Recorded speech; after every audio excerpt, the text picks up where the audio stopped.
Pension क्यों नहीं आ रही, ये सवाल रहता है आप सब लोगों का। किसी की पेंशन आती आती भी रुक गई, बंद हो गई।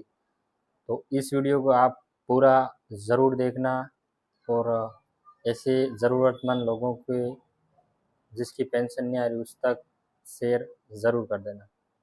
फर्स्ट तो ये है कि आधार कार्ड में जन्म तारीख आपने छेड़खानी तो नहीं की है, ये भी गवर्नमेंट उसकी जांच करेगी। और लेडीज़ के लिए जो पेंशन है, लेडीज़ 55 साल के हो जाएंगे, आपके आधार में 55 साल है तो ही आप पेंशन के पात्र हैं। पुरुष के लिए 58 साल है, पुरुष के आधार कार्ड में 58 साल होना चाहिए तो ही पेंशन के पात्र होंगे। हाँ, आप विकलांग कैटेगरी में फॉर्म, उसमें कोई उम्र नहीं देखी जाती है, वो अलग बात है। जन आधार में आपका बैंक अकाउंट जुड़ा हुआ है या नहीं, वो आपको चेक करना है। जन आधार में बैंक अकाउंट जुड़ा हुआ होना चाहिए, मोबाइल नंबर भी जन आधार में जुड़ा हुआ होना चाहिए तो ही आपकी पेंशन आएगी।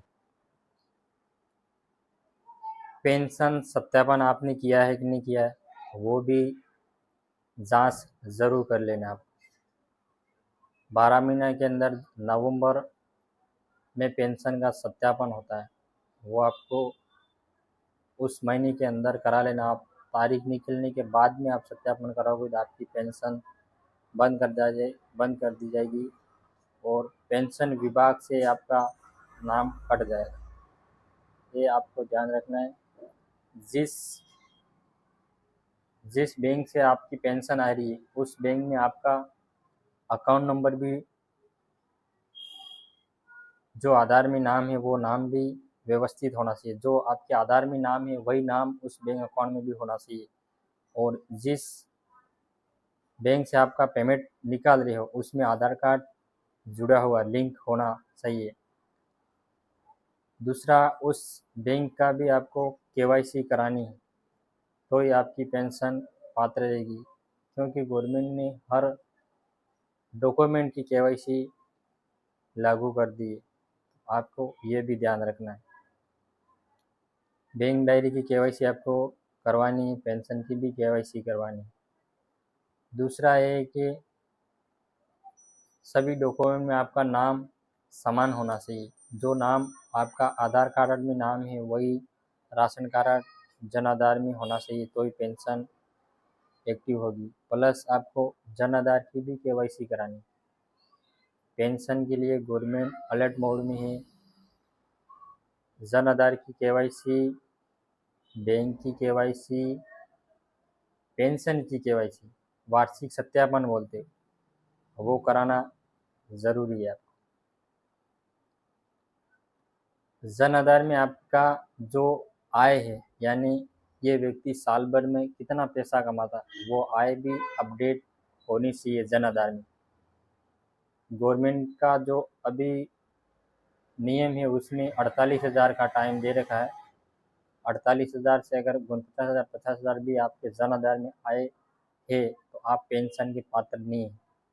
तो पेंशन के लिए आपको बहुत सावधान रहना है, सतर्क रहना है। गवर्नमेंट की जो भी गाइडलाइन आती है उस गाइडलाइन को पालन करना है, जो नियम आते हैं उस नियम को आपको पालन करना है तो ही पेंशन आपके अकाउंट में आती रहेगी। अन्यथा अगर कोई कमी रह जाती है डॉक्यूमेंट में, आपकी पेंशन बंद कर दी जाएगी। आपके जन आधार में जो सदस्य हैं, लड़की लड़का, आपके जो पुत्र है पुत्री है, उसकी शादी करा दी आपने, जन आधार उस लड़की ने उसके ससुराल में बना दिया है और वो नाम बाईसान कोई वजह से जन आधार में ऐसे ही नाम रह गया, खाली नाम आ रहा, आधार कार्ड नंबर पूरा उसका जन आधार बन गया परंतु आपके जन आधार में नाम रह गया, तो वो गवर्नमेंट उसका रेड मार्क दे देगी। उस नाम को जन आधार में आपके जिस महिला का पुत्र पुत्री कोई भी हो आपके जन आधार में सदस्य, उसका नाम आपके जन आधार से हटवा लेना है। वो तहसील से नाम एप्लीकेशन देनी पड़ेगी, आपको नाम हटाना है। आप 5 सदस्य उसमें से बोल रहा है, उससे 6 सदस्यों का जन आधार कहीं और बना होगा, तो उसको गवर्नमेंट उस जन आधार को डुप्लीकेट वैलिडिटी जारी कर देगी। आपको उस जन आधार में से, आपके जो जन आधार है उसमें से नाम हटा लेना है, उस व्यक्ति का नाम हटाना है, तो आपका गवर्नमेंट नियम और गवर्नमेंट के गाइडलाइन में आ जाएंगे आप, तो आपकी पेंशन चालू हो जाएगी। ये थी जानकारी पेंशन के बारे में। तो वीडियो अगर आपको पसंद आता है तो लाइक, शेयर, आपकी क्या दिक्कत आ रही है उसके बारे में आप कमेंट भी कर सकते हो। और ऐसे ही वीडियो देखने के लिए हमारे चैनल को सब्सक्राइब ज़रूर करें। तो मिलते हैं और नेक्स्ट वीडियो के साथ, तब तक के लिए जय हिंद, वंदे मातरम।